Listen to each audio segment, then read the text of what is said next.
আসলে আমাদের বাড়ির রীতি এটা, কালচার এটা, মানে এই বাড়িতে কে নিজের ভাই, কে নিজের বোন, কে কাজিন ব্রাদার, কে খুঁড়তুতো জ্যাঠতুতো ভাই বোন, এইসব আমরা মানি না।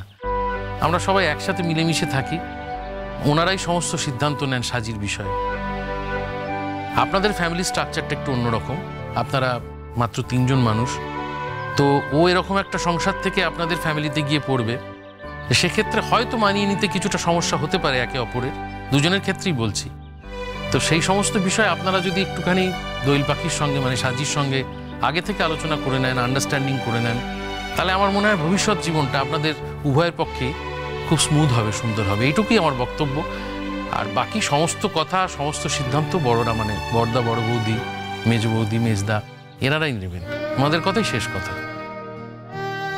হ্যাঁ, একটা কথা বলি, আসলে ও চিরটাকাল লেখাপড়া নিয়েই থেকেছে, আর কাজকর্ম ঠিক জানে না, আর আসলে আমরা ওকে করতেও দিই না, সারাক্ষণ পড়াশোনা নিয়ে থাকে। তো ও কিন্তু রেজাল্ট করে খুব ভালো, আর সেই জন্যে ওকে আমরা কোনো কাজকর্ম করতে দিইনি আর শেখায়ও নি।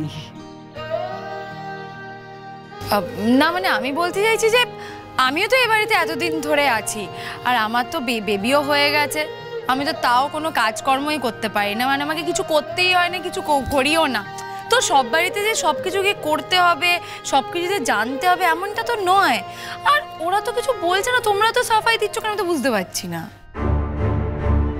আর তুমি এখানে কথা বলছো কেন এর ভেতর? না না ভাবি, গুনগুন কিন্তু ঠিক কথাই বলেছে। দেখো, ওনারা তো কিছু বলছেন না, আমরাই বা কেন আগে থেকে বলতে যাচ্ছি বলো? দেখো, সাজি না হয় শিখে নেবে। হ্যাঁ, ও যদি শ্বশুর বাড়িতে গিয়ে দেখে যে ওর শ্বশুর শাশুড়ি অসুবিধের মধ্যে রয়েছে, রান্নার লোকজন নেই, তাহলে ও কি তখন রান্না বান্না না করে পড়াশোনাই করে যাবে বলো? এটা কোনো কাজের কথা নয়। তাও সত্যি কথা, কিন্তু তাহলেও আমাদের তো সব কথা ওনাদের জানিয়ে দেওয়া উচিত না? হ্যাঁ, আপনাদের সব কথাই তো শুনলাম।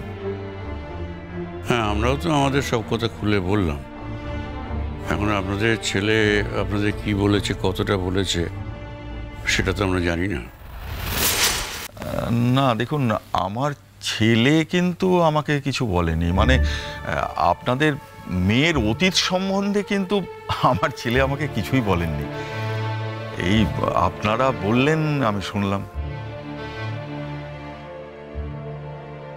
আসলে ওটা একটা ভুল বিয়ে করেছিল, অল্প বয়সের ভুল, তারপর সে বিয়ে তো আর। বৌদি, এ ব্যাপারটা ওনারাই ঠিক করুন। আমরা তো আপনাদের বলেছি যে আপনাদের ছেলেকে খুব পছন্দ হয়েছে, খুবই পছন্দ হয়েছে, তবে আমাদের মেয়ের ব্যাপারে আপনাদের যদি কিছু বলার থাকে তাহলে সেটা একদম স্পষ্ট করে বলুন, কোন রকম দ্বিধাদ্বন্দ্ব করবেন না। দেখুন, ওর অতীতকালে কি ঘটেছে সেটা নিয়ে আমাদের খুব একটা মাথা ব্যথা নেই। আমার ছেলেরও তো একটা অতীত আছে, সেটাও আপনাদের সবার জেনে রাখা উচিত। অর্জুন, তুমি দোয়েল পাখিকে কিছু বলেছো? না, যে বিষয়টা আমি নিজেই মনে রাখতে চাই না, সেই বিষয় নিয়ে আমি কথাও বলতে চাই না। সে কি কথা? তোমাদের মধ্যে গোপনীয়তা থাকবে কেন? তাছাড়া দোয়েল পাখি তো তোমাকে সব কথাই বলেছে। ঠিক আছে, এই কথাটা না বলার অপরাধে যদি বিয়েটা ক্যান্সেল হয়ে যায় তাহলে হয়ে যেতে পারে, কিন্তু যেটা সত্যি সেটা সত্যি। আমি কমফোর্টেবল নই এটা জানাতে, আমি চাই না জানাতে। আমার মা বাবা এখন এই কথাটা বলছে ঠিকই, কিন্তু আমি পারলে এক্ষুনি এখান থেকে উঠে চলে যেতাম। আমি জীবনে অনেক কষ্টে সুস্থতা পেয়েছি, এই কথাগুলো আবার উঠে আসলে আমার প্রবলেম হয়, আমার অদ্ভুত রিয়াকশন হয়। কি এমন কথা? না অর্জুন, বলছিলাম যখন কথা হচ্ছে তখন পরিষ্কার কথাই হোক না, মানে এটা তো একটা বিয়ের ব্যাপার, সারা জীবনের ব্যাপার, তাই আমি চাই না যে, মানে আমরা কেউই চাই না যে কারোর কাছে কোনো কিছু মানে লুকানো থাকুক।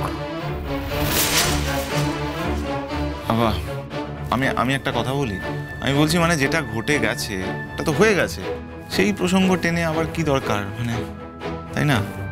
তোমাদের হয়তো সেভাবে মনে হচ্ছে, কিন্তু আমার সেভাবে মনে হয় না। দেখো, আমি বলছি কি যে তোমার যদি মনে হয় যে সবার সামনে তুমি কথাগুলো বলতে কমফোর্টেবল নও, সেক্ষেত্রে তো না, মানে পারিবারিক সম্বন্ধ হচ্ছে দুটো পরিবারের মধ্যে। না না, আমরা তো জানতে চাই। হ্যাঁ, আসলে আমরা অজানা কোনো কিছুর ভেতরে যাব না। আমাদের অভিজ্ঞতা খুব খারাপ, তো সেই জন্যই বলছি আমাদের জানা দরকার। অর্জুন, তোমাকে তো কিছু বলতে হচ্ছে না, তোমাকে তো এই পেনটা নিতে হচ্ছে না, আমরা বলছি। দেখুন, অর্জুনের সঙ্গে একটি মেয়ের বিয়ে ঠিক হয়ে গেছিল, আর ওদের সম্পর্কটা ছিল একেবারে ছোটবেলা থেকে।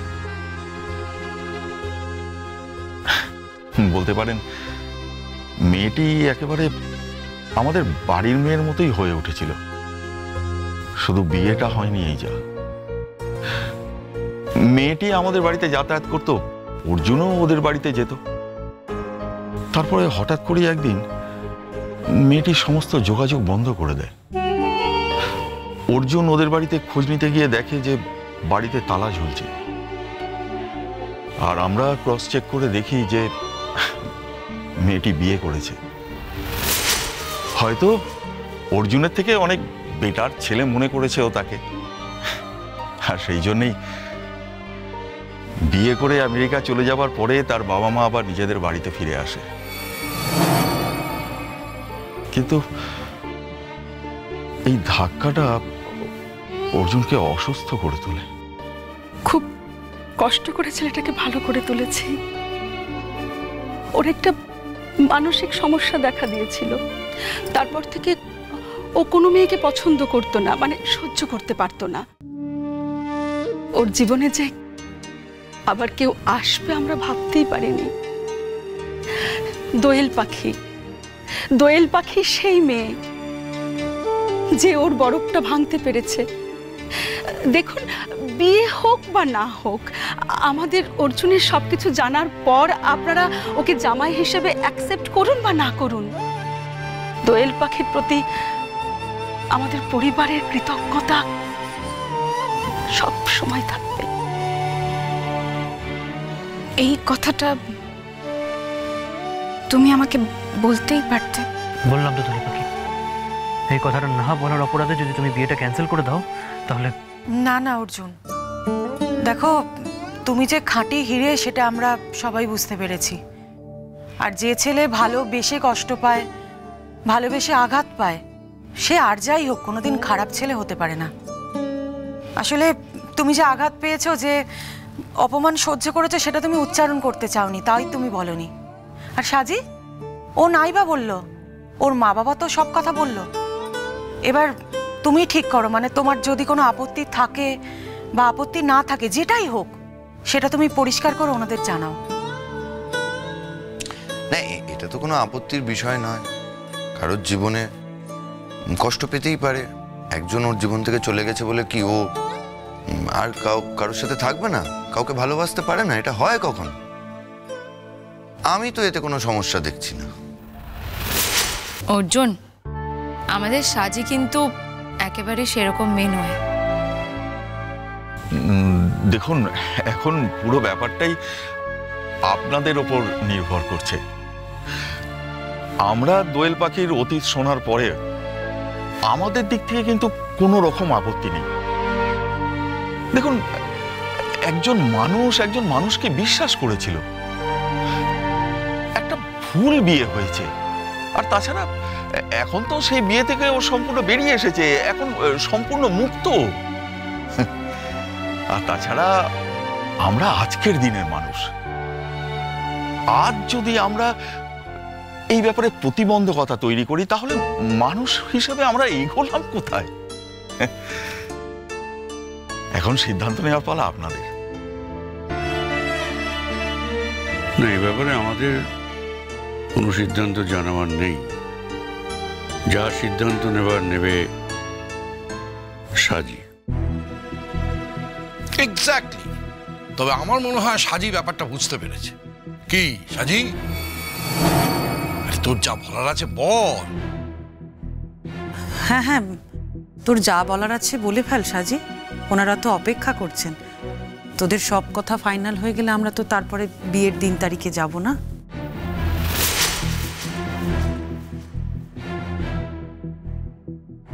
সাজি, আপত্তি আছে তোর? বল।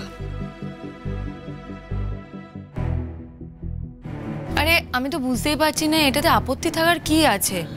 মানে আচ্ছা সাজি, তুমি আমাকে একটা কথা বলো, অর্জুনের সাথে একটা মেয়ে খারাপ করেছে, বদমাইশি করেছে, ওকে কষ্ট দিয়েছে, এতে ওর কোথায় দোষ আমি তো সেটাই বুঝতে পারছি না। আর এটাতে তোমার আপত্তি বা থাকবে কেন?